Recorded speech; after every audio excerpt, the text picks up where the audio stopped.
it's like that internal drum roll, you know, going on, and you're like, I don't want to look, I don't want to look.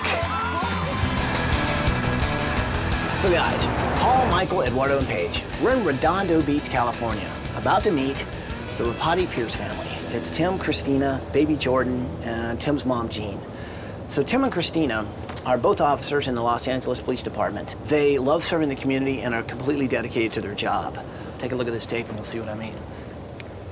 Hi, ABC. This is the Rapati-Pearce family. I'm Tim. I'm Christina. And I'm Jean. This is baby Jordan. Tim Pearce and Christina Rapati actually met in a patrol car. They were partners together. We both work LAPD, and we were partners for about 3 years and became great friends. And then we just kept finding excuses to hang out, and we fell in love and got married. Pretty soon they had a little baby named Jordan, and life was good. They lived at the beach, they loved to run and surf together, and they loved being cops. And they were out there every day making the streets a safer place to be. The last 4.5 years have been down here in Southeast Division, and she's stayed up in Southwest Division. And she still works the neighborhoods where we work gangs together, so she knows them in that neighborhood inside and out. We'd go running in the morning or something, and we'd tell our stories from the night before. And as she would tell me of the 2 or 3 foot pursuits she would be in, and I would tell her the same, you know, in the back of our heads, we know every one of those could drastically go wrong.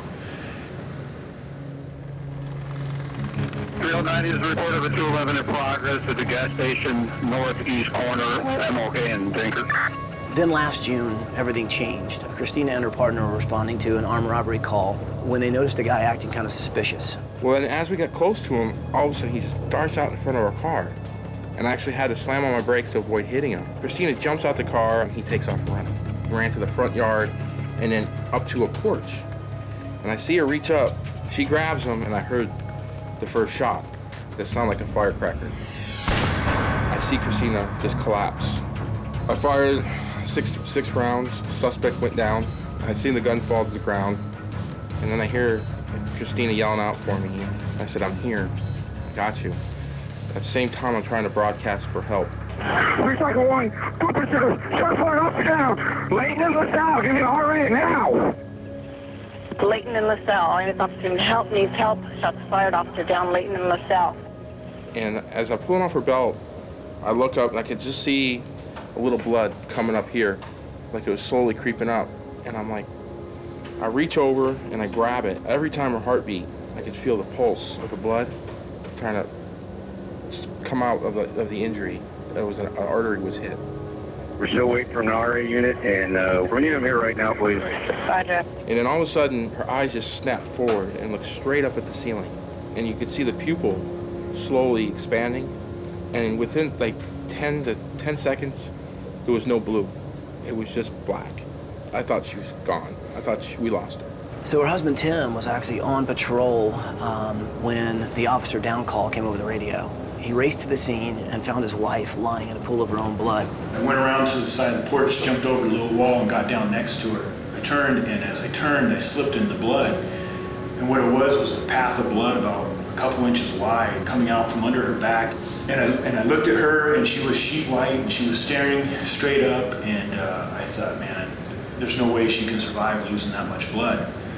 And so I figured the best thing I can do is just let her know I got to her. And I gave her a kiss. I think I kissed her twice. I told her I loved her, and I knew that was going to be the end of her. She wasn't going to make the ride to the hospital.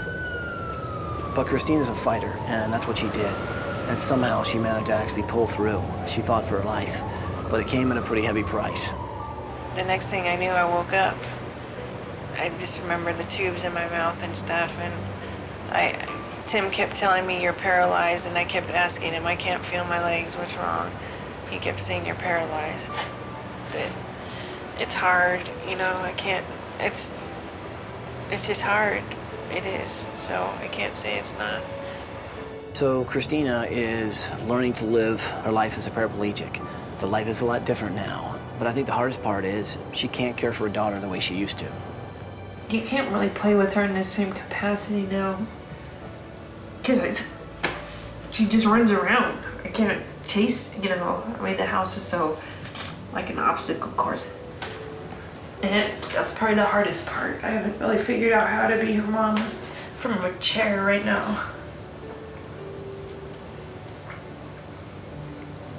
it sucks. Tim's mom, Jean, recently moved in to really help out the family take care of Jordan, which made their tiny house even tighter. Where they live right now is just not, it's not handicap accessible in any form. It's a narrow house and not a lot of room for Christina to move around by any stretch of imagination. All the way all through here, and it's just frustrating.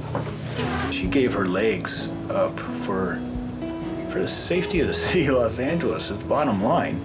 And she's just a trooper. She's just, you know, powering through it, and she's making the best of her life. And not even looking back, you know, and just what kind of people do that? She's just awesome. So please, ABC, if you could help our family, we would appreciate it more than anything.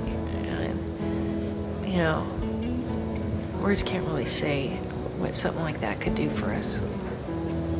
We can make Christina's life easier, we can make things more accessible, and maybe give her independence back, but also can make her feel like a normal person, just being a mom, raising her kid again in a house that works for her. Yeah. So what do you say?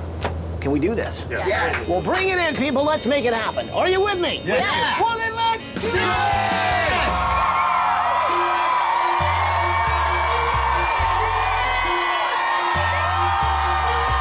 Let's bring him home!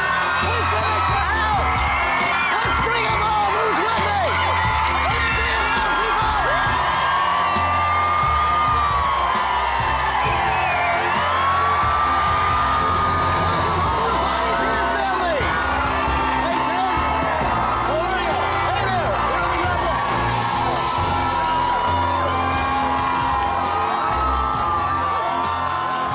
When I got out of the limo, my stomach was just like in knots, and I had goosebumps, and I'm looking for that bus. I know it's right behind me, and I turn around, and the bus isn't there, but it's the LAPD bomb squad truck. This thing is awesome. You like our bus?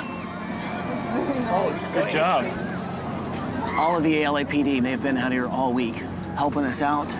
I have to say, you guys have probably had the safest house in the city this week. They have been here nonstop. The LAPD family, they've been there for me from day one, from the hospital through my recovery. LAPD's really defined itself as a second family. The fact that they would come and show up and honor me like that, this is so huge. I'm so proud to be a part of that department. This was not easy. I mean, it was tough. It was a very tough build. And it just seemed like everything was against us. This town just started showing up. People just started coming out and helping us get through this thing. Everyone in this town.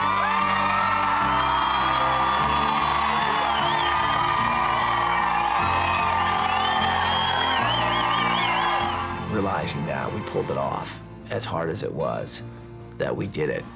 And this whole town of Redondo, they had our back. They gave back to someone who's given their life for them. When you left, things were a little different where you were living. I know there's some things that you miss, a little bit of your independence and stuff.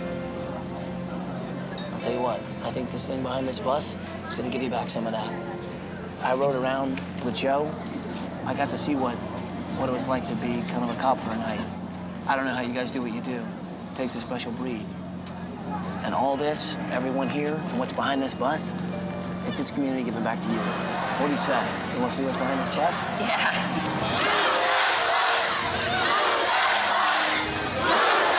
It's like that internal drum roll, you know, going on, and you're like, I don't want to look, I don't want to look. All right, so you guys, stay with me. Here we go. Bus driver, move that bus!